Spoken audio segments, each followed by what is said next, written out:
የዚች ልጅ ቪዲዮ አይቶ ግን ያላዘነ ሰው አለ? ሀገሬ ልጆች በዚህ አጋጣሚ አዲስ አረብ ቤት ውስጥ ስራ የጀመራችሁ ቶቼ ማለት ነው ይሄን ችግራችሁን ካልቀረፋችሁ እመኑ መቼም ቢሆን ሰርታችሁ አትለወጡም። አሁን ላይ ደግሞ እንደ ፋሽን ይሆናል። እሱ ምንድነው ምንም ጥፋት ሳታጠፉ ራሱ መጀመሪያ ከመጣችሁበት ከፊላችሁ ቤት ካልሰራችሁ ብሎክ እያደረጉ እያሳፈሩ ነው። ስለዚህ ይሄ ነገር እንዳይደርስባችሁ ይሄን ችግራችሁን አስወግዱ ማለት ነው። ልጅቷ ትሰማለች ግን አታደምጥም። ለምን ካላችሁ አደንዝዟታል። ወላሂ በጣም ነው የምታሳዝነው። የሰውየው ጩኸት አይደለም ቋንቋ ለማይችል አዲስ ለሆነ ሰው ይቅርና ለነበር ራሱ ያደነቁራል። በዚህ አጋጣሚ ማለት ነው አንዳንድ አረቦች በተፈጥሯቸው የመጮህ ነገር ስላለባቸው በሆነ ባልሆነው ነገር ሲጮህባችሁ ባካችሁን ግራ አትጋቡ። እኔ ምለው ጥያቄ አለኝ። እሱ ምንድነው ሀሽ ሲሆን ሲተገዛ 2 ሳምንት ተማሩ 10 ቀን ተማሩ ሲባል እንሰማለን። የመማሩ ውጤቱ ታዲያ ምን ጋር ነው ያለው? ሲያሳዩ የኛ ሀገር ደላሎች ነፍሳችሁን አይጥብላችሁ። አሰላሙ አለይኩም ወራህመቱላሂ ወበረካቱ። ክርስቲያን ወገኖቼ ሰላም ብያለሁ። እንዴት ናችሁ? እኔ ያለው አልሐምዱሊላህ በመሸቃለት ነኝ። ዛሬም በአዲስ ቪዲዮ መጥቻለሁ። አብራችሁኝ ቆዩ። ለቻናሉም አዲስ ከሆናችሁ ላይክ፣ ሰብስክራይብ በማድረግ ቤተሰብ ሁኑ። ውድ ቤተሰቦች የሀገሬ ልጆች የዛሬ ቪዲዮ አዲስ ለሆናችሁ እህቶቼ ለእናንተ ይመለከታችኋል። እንዲሁም ደግሞ እህቶቻችሁን ቤተሰብ ወደ አረብ ሀገር ለማምጣት ያሰባችሁ እህቶቼ እባካችሁን ሲኦሲ በ20 ሺህ ብር ከምትገዙት ይልቅ ሲኦሲ በዛም ቢያንስም በደንብ አስተማራቸውም አላስተማራቸውም በትንሹም ቢሆን ተምረው ቢመጡ ለነሱ የተሻለ ነው የሚሆነው ማለት ነው። እንግዲህ ቀደም ሲል ያያችኋት እህታችን እንደማንኛውም ስደተኛ ሰርቼ ያልፍልኛል ሰርቼ ለወጣለሁ ብላ ተሰዳ መታ አሁን ላይ የምትገኘው በአረብ ሀገር ነው ማለት ነው። በነገራችን ላይ ስሟ ትግስት ይባላል። ትግስትን የምታውቁ ልጆች ካላችሁ ያለችበት ቤት በጣም ከባድ ሁኔታ ውስጥ ነው። እንዳያችኋት በጣም ተሸማቃ ነው የምትኖረው። ፈርታለች። ይህ ሰውዬው ጩኸት ራሱ አደንቁሯታል ማለት ነው። አደንዝዟታል። ገብቷችኋል?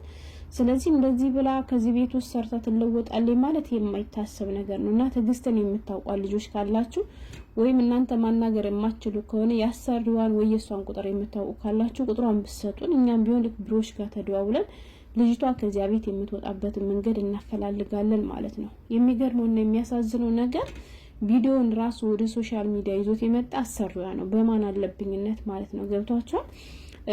ያው እንግዲህ አንዳንዴ ባፍ ብቻ ስላወራን አንዳንዶቻችን መልካም ስራ ይሰራን የሚመስልን ብዙዎች አለንና እሱም የወሰደው እሱ የተናገረው ወይንም እንደዚህ ያደረገው ነገር መልካም ስራ መስሎ ስለታየው መሰለኝ ይሄን ነገር ያደረገው። እሱ ምንድነው ልጅቷ አዲስ ነች። በዛ ላይ እንዳያችኋት ቋንቋ አትችልም፣ ህፃን ነች ማለት ይቻላል። ገና ልጅ ነች ልጅቷ ማለት ነው። ሰውየው ካሜራ ደቅኖ እየጮኸ ሲሪንቲ ክሊነጌት ይላታል ማለት ነው። ሂጂና ነጌት ይላታል።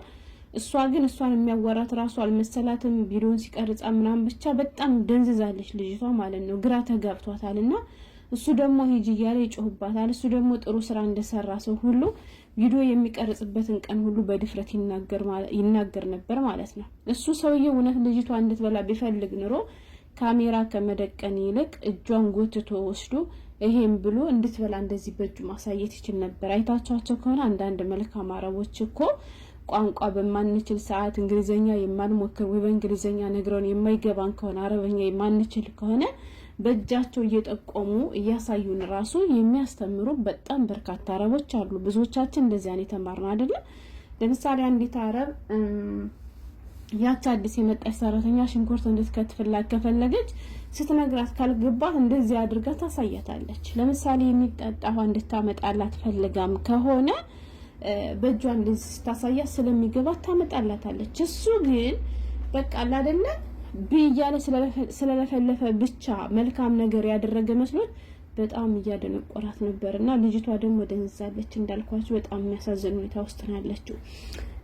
ቀደም ሲል እንዳልኳችሁ ወደ አረብ ሀገር ስትመጡ በተቻላችሁ አቅም በመታወቁት ደላላ ብትመጡ ጥሩ ነው፣ የሀገሬ ልጆች ማለት ነው።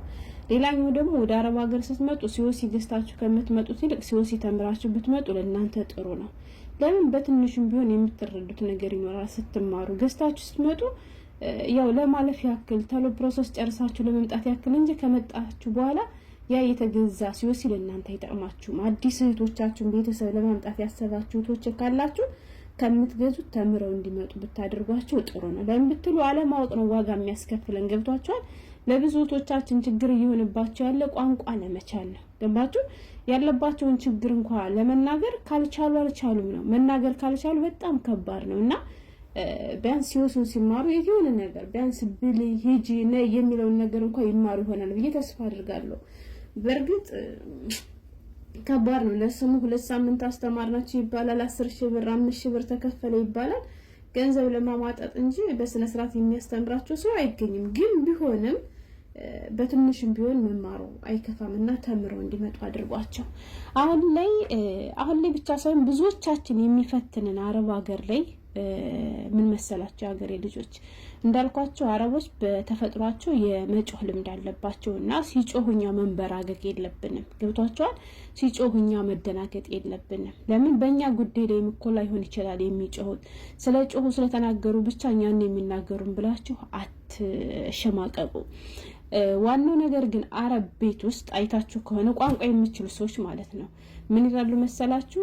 ሀታ እህቴ ሰራተኛ መጣች ግን ባርዳ ናት ይላሉ። ያን ምንድነው ምንድነው ባለበኛ ፈዛዛ ነች ይሏቸዋል። ገብቷቸዋል። ስለዚህ ፈዛዛ ሆናችሁ እናንተ ስራ እንኳን የምትችሉ ቢሆን ፈዘዝ ካላችሁ አይፈልጓችሁም። ገብቷቸዋል። ወደ ቢሮ ይመልሷቸዋል።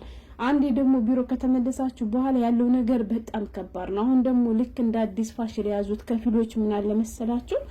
ከነሱ ቤት ካልሰራችሁ ወደ ቢሮ ይመልሷችሁና 1 ሳምንት 2 ሳምንት ያስቀምጧችሁና ብሎክ አድርገው ወደ ሀገር እየመለሱ ነው። ገብቷቸዋል።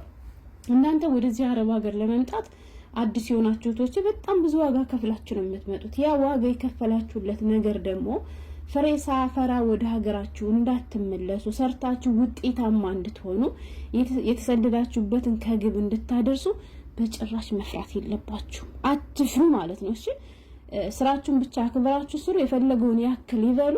የማታውቁት ነገር ስለሆነ አትደናገጡ። ሁሉም ቢሆን ከእናቱ ሆድ ተምሮ የሚመጣ የለም። ቀስ በቀስ ነው ሁላችንም ከዚህ የደረስነው። ገብቷችኋል? ጠጪ ቤተኝ ማለት እንኳን የማናውቅነን ብዙዎቻችን ማለት ነው። ግን ከቆያችሁ ቀስ በቀስ ሁሉንም ነገር ትለምዱታላችሁ። ግን ያን ማድረግ የምትችሉት እናንተ ጀግና ስትሆኑ ነው። ፈሪ በርጋጋ ፈዛዛ ከሆናችሁ ደግሞ መልመድ አትችሉምና ፍራታችሁን አስወግዱ ነው ዋናው ምክሬ። ፍራታችሁን አስወግዱ። ለምን ከፈራችሁ አይደለም አዲስ ነገር ልትማሩ ይቀርና የምታውቁት ነገር ራሱ ይጠፋባችኋል። እኔ አሁን ለምሳሌ ብቻዬን ሰራ ለምጄ መተው ኩሽና አብሮኝ ከገቡ ወላሂ የምሰራው ራሱ ይጠፋብኛል። ቋንቋችዬ ራሴን ችዬ ሁሉ ነገር መስራት የምችለው ራሱ ሲመጡ ግራ ሲጋባኝ ሁሉም ነገር ይጠፋብኛል።